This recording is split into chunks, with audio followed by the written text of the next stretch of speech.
Hi, I'm Sandy Boone, therapist, coach, and nervous system educator with 30 years in the healthcare and mental health fields. I built 2 practices, got diagnosed with ADHD at 50, and learned the hard way that healers need healing too. I help female therapists and healers regulate their nervous systems, reclaim their lives, and stop being everyone's everything. Welcome to the Brain Dump with Sandy Boone.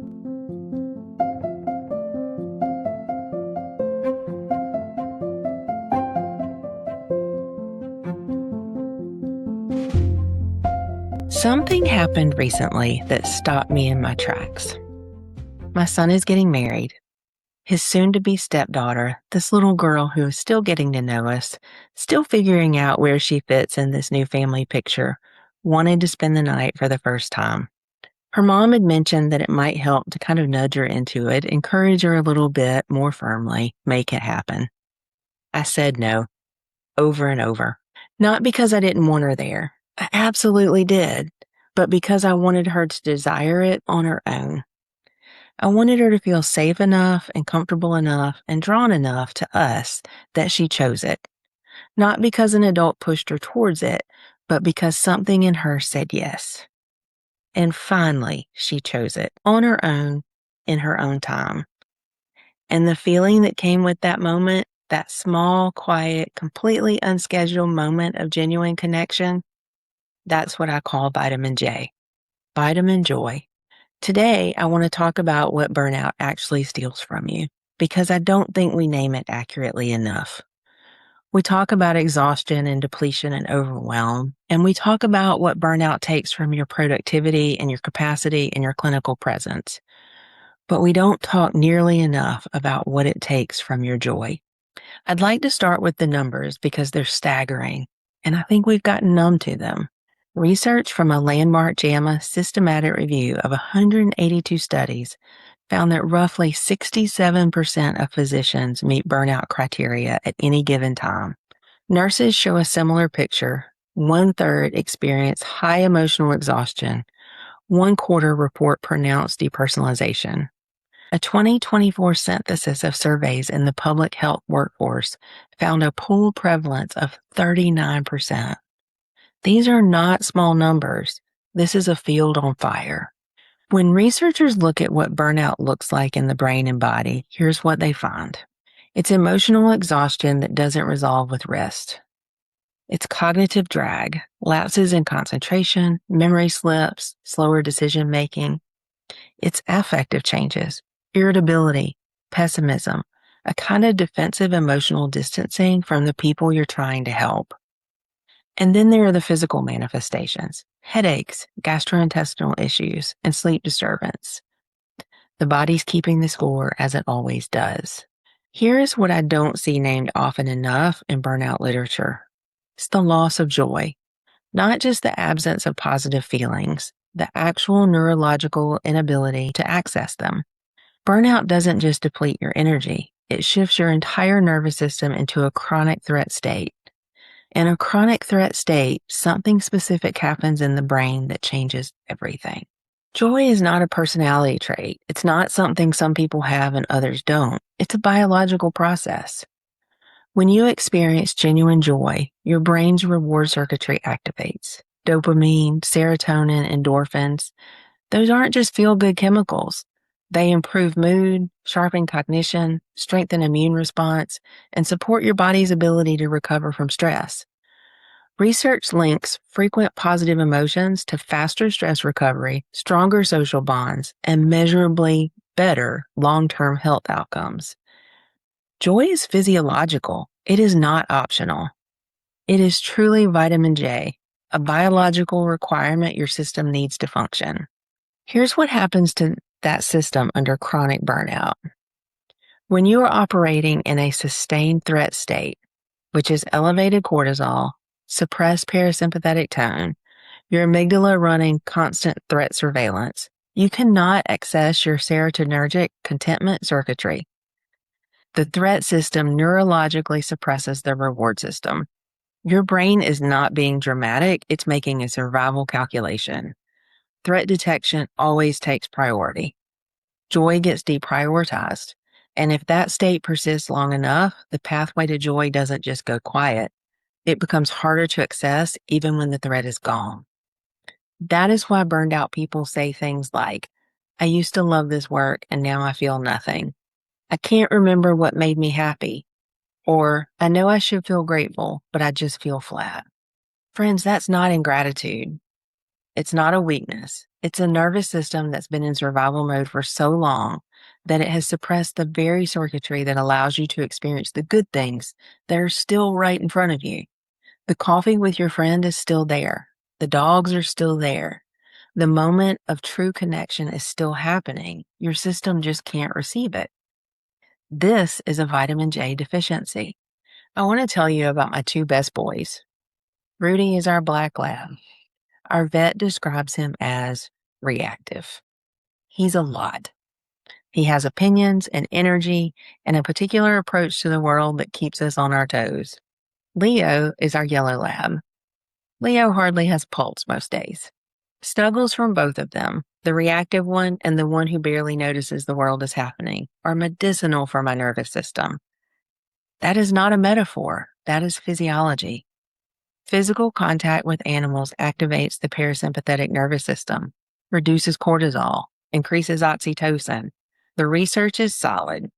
My two labs are a legitimate nervous system intervention. Coffee with a friend last week, a real conversation, not a scheduled check-in or a professional debrief, just two people sitting together and actually being present with each other. A little girl who decided on her own that she felt safe enough to stay the night. These are not grand gestures, and they're not retreats or protocols or optimization strategies. They are small, specific, ordinary moments of genuine connection, genuine pleasure, and genuine aliveness. That is vitamin J. Notice what every single one of those examples has in common. None of them were forced. None were scheduled on a productivity calendar, and none required me to earn them first or perform wellness before I was allowed to receive them. They were just there. My nervous system was regulated enough in those moments to actually feel them. Friends, that's the whole game. Not manufacturing joy, building a nervous system that can receive it when it arrives. Here is where the functional medicine piece comes in, because I don't want to leave you with just feel more joy as the takeaway. That would be the wellness grip version of this conversation. The reason some people can't access joy, even when they want to, is not always psychological. Sometimes it's physiological. Dopamine, the neurotransmitter most associated with the anticipatory drive toward pleasurable experiences, requires specific nutritional precursors to be produced. It requires adequate mineral status. It requires mitochondrial function to support the energy demands of the brain's reward circuitry. Serotonin, which supports sustained contentment and emotional stability, is produced largely in the gut. Gut health is directly relevant to your capacity for joy. Not a metaphor, this is biochemistry.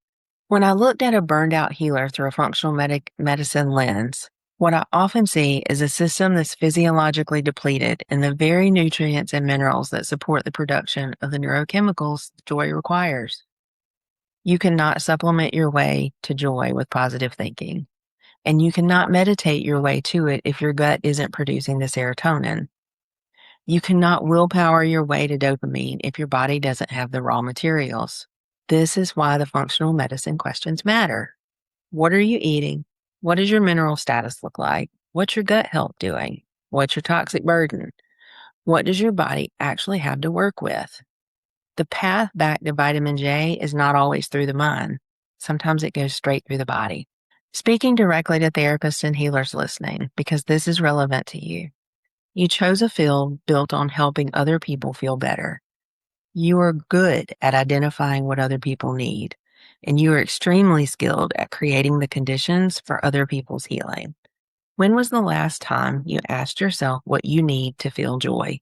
Not what you need to be more productive or to be a better clinician, what you need to feel alive in your own life. What I see in burned out healers consistently is that they have optimized everything except joy. They have all the right systems, the right boundaries, the right supervision. They are doing all the things. They just feel flat. That flatness is information. It's your nervous system telling you that something essential is missing. It's not something you can add to your to-do list. It's something you have to actually receive. Vitamin J is not a reward for finishing your work, and it's not something you earn after you've taken care of everyone else. It is truly a biological requirement.